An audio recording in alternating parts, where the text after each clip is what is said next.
you're not involved. Don't try to convince yourself that these problems don't affect you at all. Because now it's Lebanon, Azania, Grenada. How many more? Tell me now, how many more?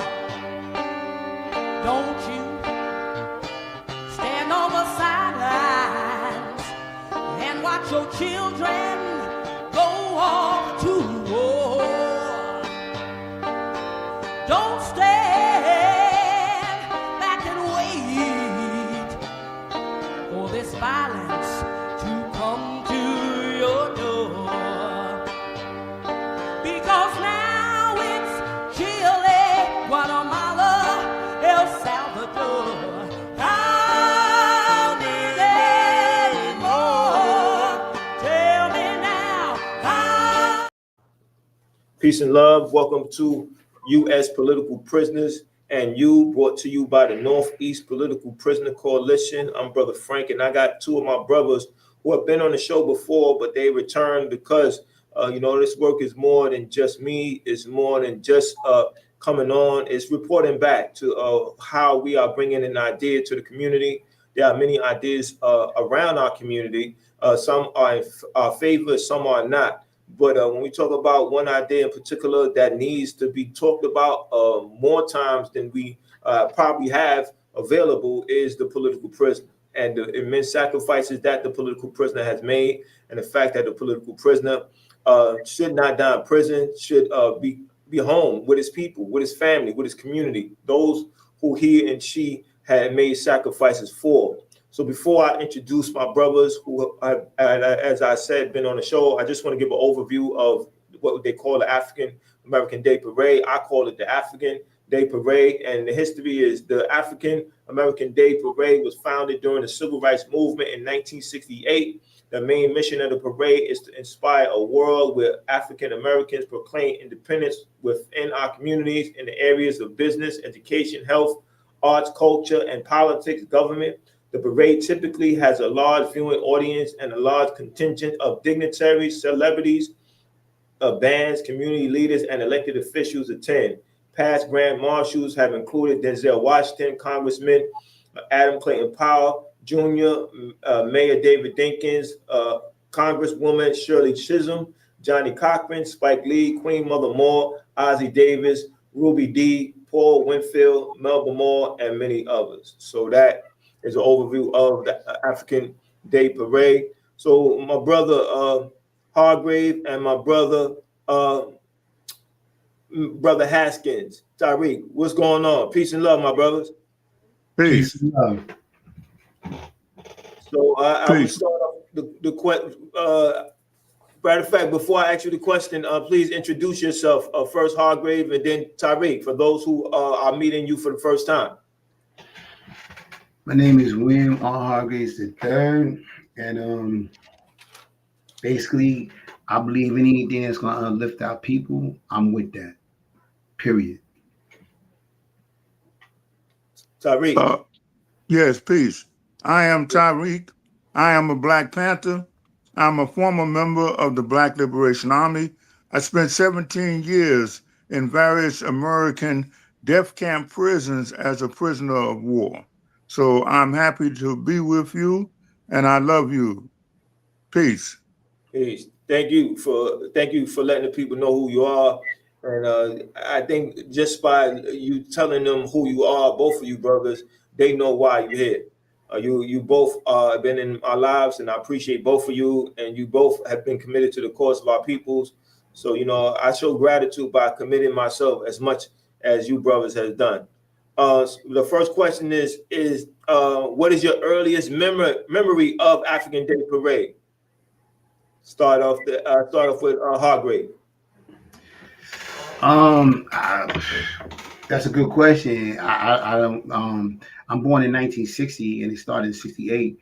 So it took a little time to catch on, but I would say the early 70s. You know, the early 70s probably is my first memories of the parade. Okay. Everybody used to come out to, the church service or whatever Yeah. religion that you celebrated. They used to come out right after that. When you look at the old pictures, as we was discussing earlier, everybody was suited and booted. It was just a way of life. We took a lot of pride in our appearances. Nice, nice. Great reflection. Brother Haskins, what was your Yeah. first? What was your earliest memory of the African Day Parade? Well, my earliest memory is when I came out of jail. Unfortunately, I didn't know about it when I was younger, but when I came out of jail, I was able to meet the founder of the African Parade, Brother Abe Snyder. So this was like in the '90s, and the founder of the parade, I think we should all know about him. His name is Abe Snyder.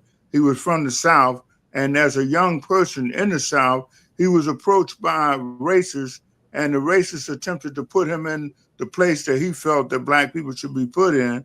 And Abe let him know that black people are courageous and intelligent, and so the racists have failed at putting Abe in the place where he felt he should be put in, and so the racists went and got other racists. But Abe's family found out that the racists intended to come back and put him in the place that they felt he should be put in. And so they moved him to the north. And I was able to meet Abe, and that's the spirit that Abe brought to the parade. And that is what I think inspired him to want to found the parade. Abe was a social worker, and he brought the idea to his co-workers, and they decided to found the African Day Parade, and they wanted to bring that spirit to black people to uplift them and to raise their spirits and bring the spirit to them that the place for black people is a place of intelligence and a place of courage. And that's my earliest memory. And then also, after having met him, we had a discussion with him about including the political prisoners so that he was very happy to want to do that. So I was very I was very moved by him being happy to want to include the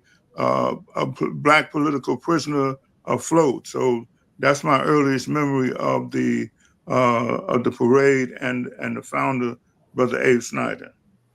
Thank you for sharing. Obviously, like you both have been impacted by the parade, and I think that a lot of times people ask, "What's the importance and significance of a march and a protest?"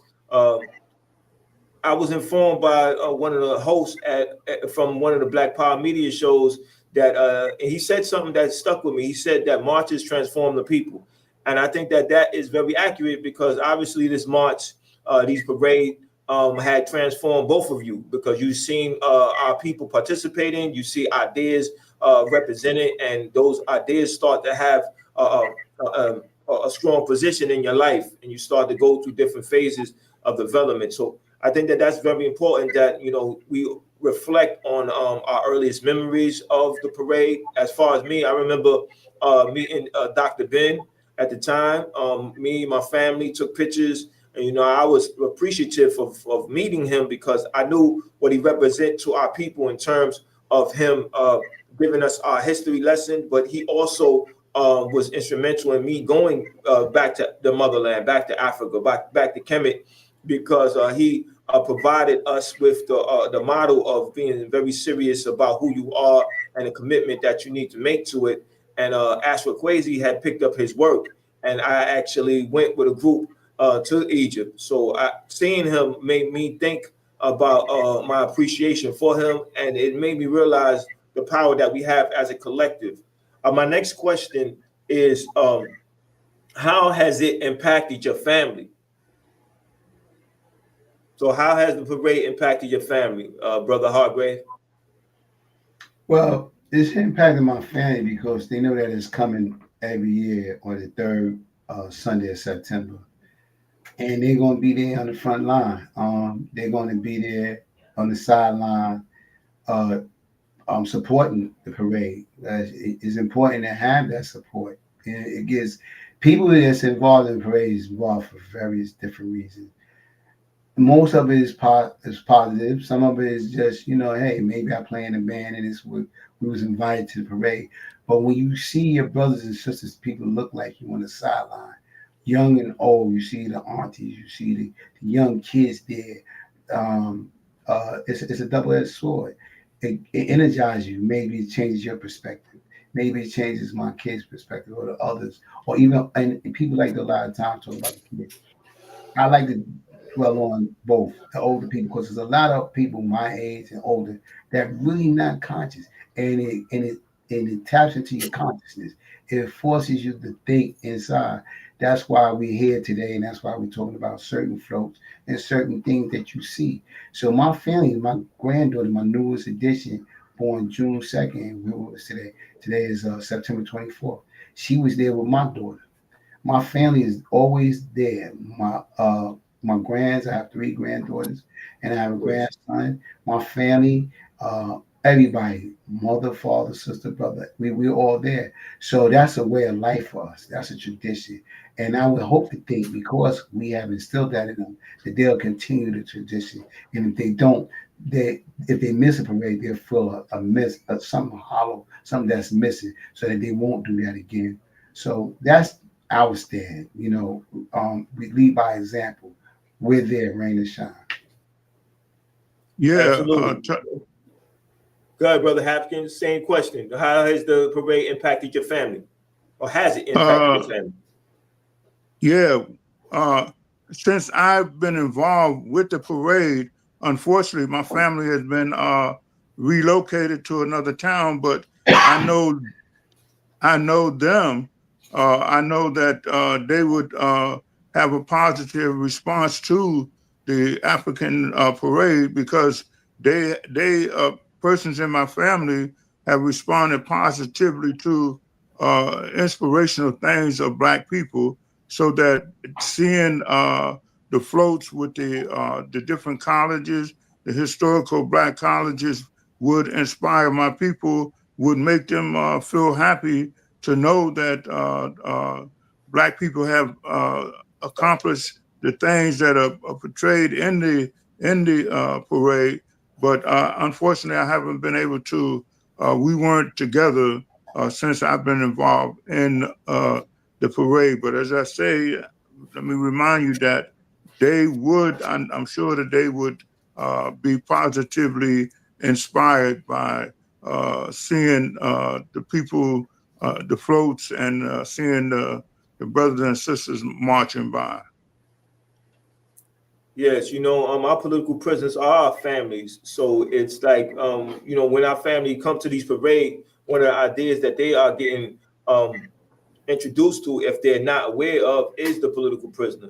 And that is very important that, that connection is made, because now they start to understand that there is somebody who loves them, who has made sacrifices for them, who isn't currently in prison, right? Because their ideas collided with the state, and the state felt threatened, and the state came up with these questionable charges and had these questionable individuals make certain statements that put our captured freedom fighters in prison. My next question is, why is it important for political prisoners to be represented at the African Day Parade? I'll take that first. If it isn't for the political prisoners, you don't have no African Day parade. You got to Oh, I think of it. like that answer. Excuse me. I said I like that answer. Yeah, Yeah, that's it. you gotta think of the timeline. As Brother Tariq said, it started in 1968. That was the height of the civil rights movement. I mean, nothing moved without us reacting to it. And we wasn't reactionary. We was front line center, and we wasn't having it. You think about programs like Positively Black, like it is, all that came around that time frame. All right. Um, so because we wasn't standing for it and we had got tired of being abused and tried to be manipulated and told what to do, we was resisting. Our resistance was on 1,000 back then.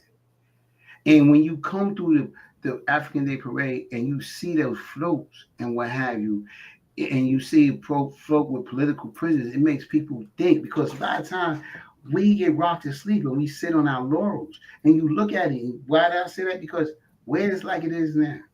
Where's Positively Black? Where's the McCurry report? We lost all these things because we didn't stay vigilant. And what the parade does, it gives us a mindset to like, okay, let's see who's coming through here. All right, you look at the float, you look at the participant, and because it's about red, black, and green. It's about red, black, and green. It's right off the cusp of Marcus Messiah Garvey, Fred Hampton, Black August. It's right off the coattails of the awareness that we come from Black August. So everything is connected like a puzzle. And like I said initially, if it ain't for political prisoners, we have no parade. Because and it's like fighting a war. They fought a war for us, and in wartime, it's not fought on American soil, but we fought it on American soil. But when America, the country, goes to war, we can go about our daily business. And that's the same with our political prisoners. They fought for us, but we can ignore them, we can accept them, we can write them, we can embrace them, but it's a reminder that they matter. And because they matter, we matter. And that's why we need to continue to push this narrative that free them all, don't let them die in prison, and understand that a lot of the things that we have today is because of the political prisoners. Yes, and as Frederick Douglass said, there is no progress without struggle, and the political prisoners represent that struggle, right? That sacrifice, that immense sacrifice. But Brother Tariq, same Yes, question. yes, brother. The presence of the political prisoner float was indicative of saying that our people, yes, we have many problems in our community, and the problems are because of the colonizer. But the float says that Black people have studied the situation, and the ordinary people walking around in the Black community can see and experience the problems that Black people are having. And then to see an organized entity like the Black Panther Party or the December 12th movement is to say that Black people have studied the situation, and some have come together to form an organization, and they are addressing the situation, and they are, first of all, teaching other people the different demographics dealing with the Black situation, so that they will know, and they will know that there is an enemy, and the enemy has a plan, and he has component parts to the plan that he is carrying out to do things against Black people, and that there are persons who have studied the enemy and who have studied his plan and who are addressing each component of the enemy's plan, and they are teaching that to other Black people, so that the float says that, yes, we are in a warfare situation, a genocidal situation, and there are persons, brothers and sisters, who have stepped forward to fight this situation on every front that need to be fought on, and that uh, these people should be looked up to. And I'm sure that those persons on the sidelines looking at the float was looking up to the persons who was up there. And one of the persons who was up there on the float was Brother Sundiata, a former political prisoner, a former, he's a Black Panther activist, and he has studied our situation, and he was working to free our people from the various colonial oppressive matters that we have to deal with. So our people will saw the political prisoner float, and I'm sure they had a positive appreciation for it, and knowing that there are persons who go forward in spite of the possibility of being killed or tortured, and this is what the political prisoner float represents, so that people was able to see in the flesh persons who had been working for a long time for the liberation of Black people, for the easing of the pain and suffering of Black people, so that I'm sure that our people have a positive appreciation who are political prisoners, and they appreciated that a black float existed that specifically dealt with all the problems that black people are being the victim of. Absolutely. Peace. I know that you know, in the past, say Cool Dinger, he had appeared on one of the floats, and I thought that was a powerful statement, right? Because of his history in organizing his people and him doing over 33 years in prison. So now he's on the float. Now he's coming back to the community of Harlem. Harlem is a very powerful community to us. It was the international stage. It was a stage for people like Adam Clayton Powell, people like Malcolm X, people like Marcus Garvey. So they understood the importance and the power of Harlem. So they came to Harlem with an idea, and so in 2025, when we have this march through Harlem, through our community, we're reminding people who we are and that we're still here. That there are ideas that we need to be very serious about, and we need to do our part in taking a position that's about our people moving forward. And that's why this parade we need to take very seriously. We need to prepare ourselves as early as possible. I know the brother Shep was given the information about the parade months in advance, so enough people could come. I thought that we had a nice group of people present, so I know that the idea of political prisoners was something that they took even more serious, right? If one person is with a sign, then yes, some people are going to look. But if it's more than that one person, then people are going to say, wow, this is a group of people sharing this view. This obviously is something that is bigger than what I thought, and I need to give it more attention.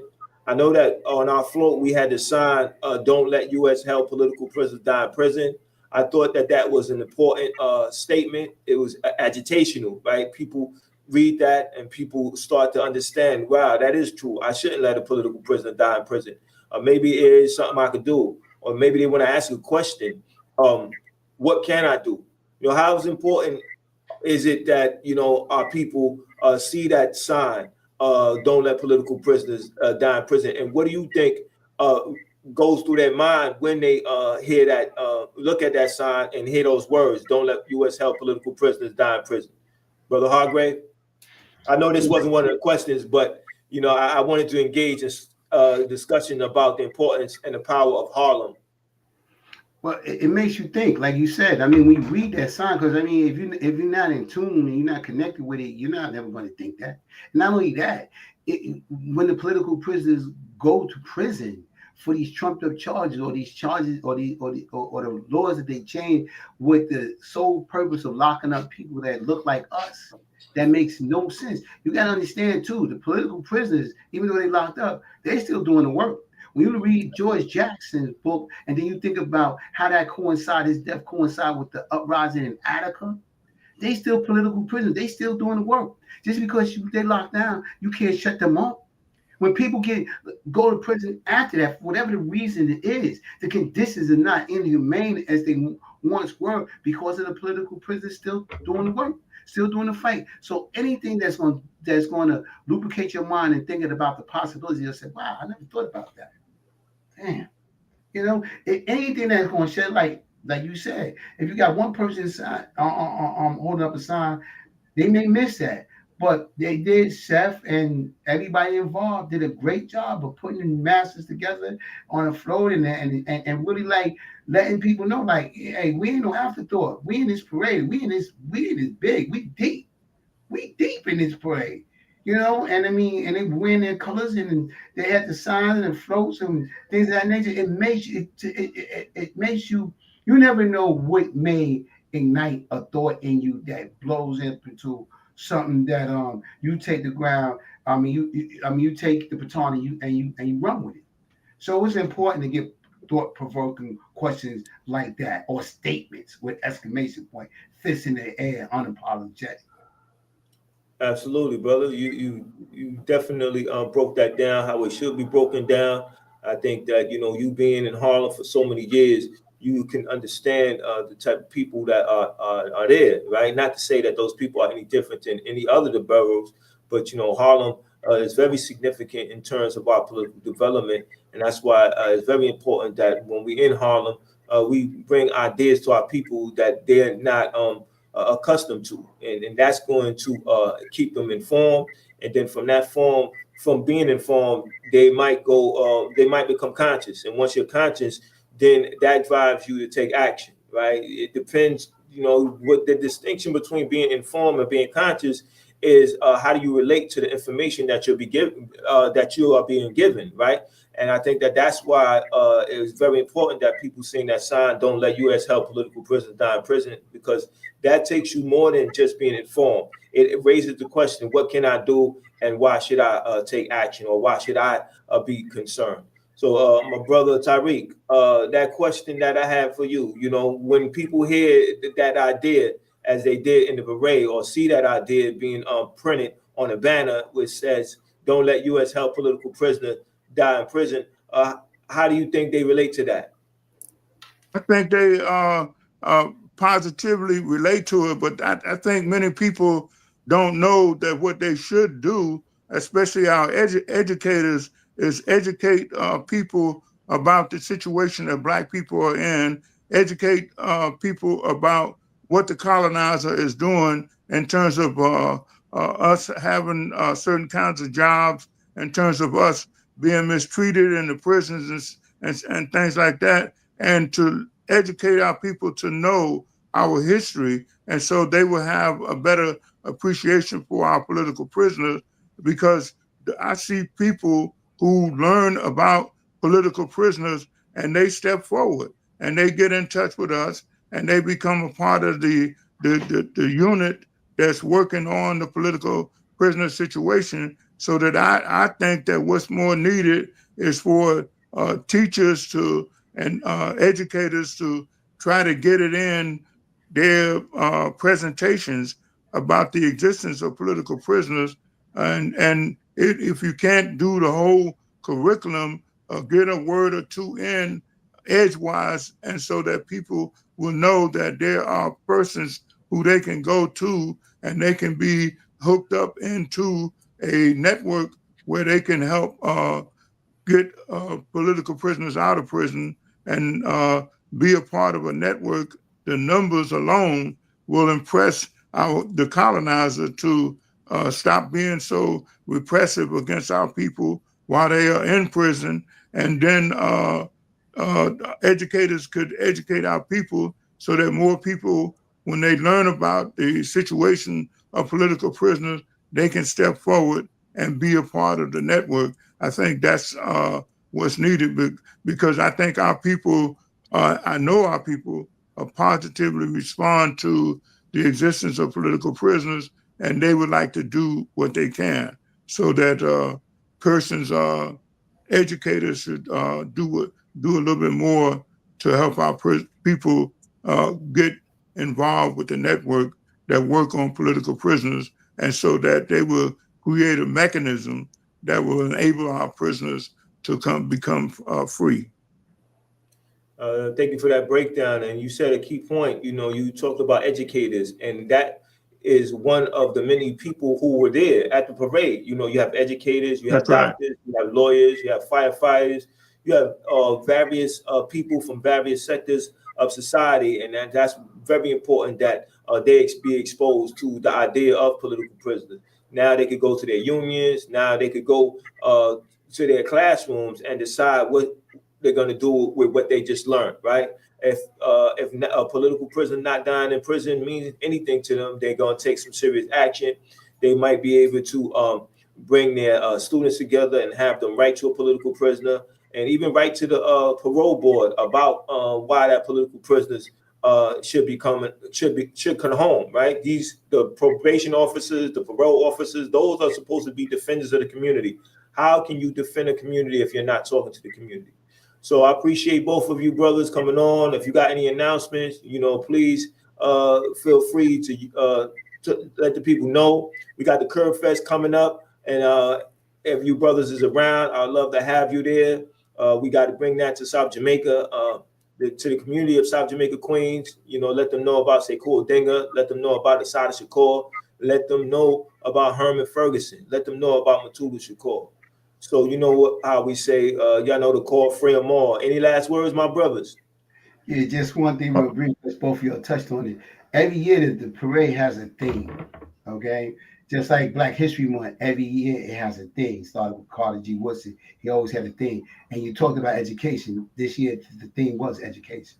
So it is important to educate, educate, and educate. Okay. Educate, educate, organize. That's Yes. right. Ashe. Brother Haskins, any last words? Yes, we want to know that education is very important. The theme of the day, the parade was education is number one priority, and that's very important. We want to educate our people because once they learn about Black people learn about Black people, it will save their lives. Once they know that we are intelligent, we are courageous, and we have made the necessary sacrifices, and we continue to make the necessary sacrifices, and then that will save our people's lives because our parents may not educate our children, but there are educators out there, and that's what the parade was about. Education is number one priority, and that's what our people need to know, that we are intelligent, we are courageous, and we are making the sacrifices, and more people are stepping forward, and more people are going to step forward to make the necessary sacrifices for us to be free. Power to the people, free them all. Power to them people. Thank you, my brothers. Love y'all dearly. Appreciate your time. I know the value of it. Time is sacred and priceless. Peace and love, y'all. Safe travels. Y'all know the call. Peace and Free them love. all. What's the call? Free them Free all. them all. What's the call? Free them Free all. them all. Ever see Indians live proud and free before the oppressor's slavery? Black people live proud and free. How many more? Tell me now. How many more? Don't you stand on the sidelines and say you're not involved. Don't try to convince yourself that these problems don't affect you at all. Because now it's Lebanon, Azania, Grenada. How many more? Tell me now. How many more? Don't you stand on the sidelines and watch your children